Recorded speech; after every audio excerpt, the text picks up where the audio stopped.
মানুষ দুঃখ ভুলে যেতে পারে, কষ্ট ভুলে যেতে পারে, কিন্তু আপনজনের থেকে পাওয়া বিশ্বাসঘাতকতা কখনোই ভুলতে পারে না। সত্য মিথ্যার মাপকাঠিতে জগৎ এখন ক্লান্ত। মিথ্যা দিয়েই জগৎ চলছে, তাই সত্য এখন শান্ত।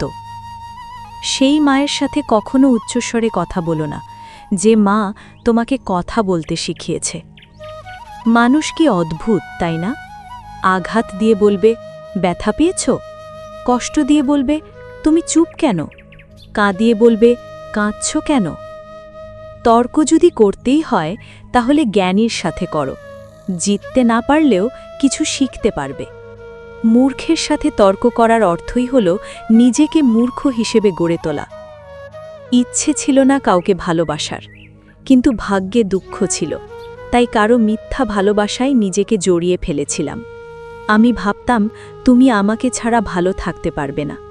আসলে আমি বোকা, কখনোই বুঝতে পারিনি যে তুমি ভালো থাকার জন্যই আমাকে দূরে সরিয়ে দিয়েছ।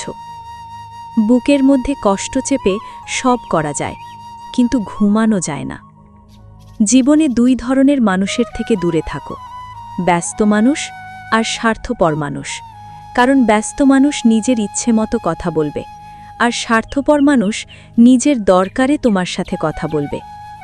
ক্ষমা তাকেই করো যে ভুল করেছে, কিন্তু ক্ষমা তাকে করো না যে বেইমানি করেছে। বরযাত্রী যাওয়ার সময় মানুষ তোমার আগে আগে যায়, কিন্তু কেউ মারা গেলে মৃতদেহের পিছনে পিছনে যায়। অর্থাৎ মানুষ তোমার খুশিতে তোমার আগে থাকবে, কিন্তু তোমার দুঃখে তোমাকেই আগে ঠেলে দেবে। জীবন হলো সাইকেল চালানোর মতো একটা ব্যাপার। পড়ে যেতে না চাইলে তোমাকে সামনে এগিয়ে যেতে হবে। বড় অদ্ভুত এই দুনিয়া। এখানে মিথ্যে নয়, সত্যি বললে সম্পর্ক ভেঙে যায়। কেউ তোমাকে অনেক বেশি গুরুত্ব দিলেই ভেবো না মানুষটা অনেক সস্তা। আসলে সৌভাগ্যটা তোমার। পৃথিবীতে এত মানুষ থাকতে সে তোমাকে সময় ও গুরুত্ব দিচ্ছে। সূত্র ছাড়া যেমন বীজগণিত করা যায় না, তেমনি বিশ্বাস ছাড়া সম্পর্ক তৈরি হয় না।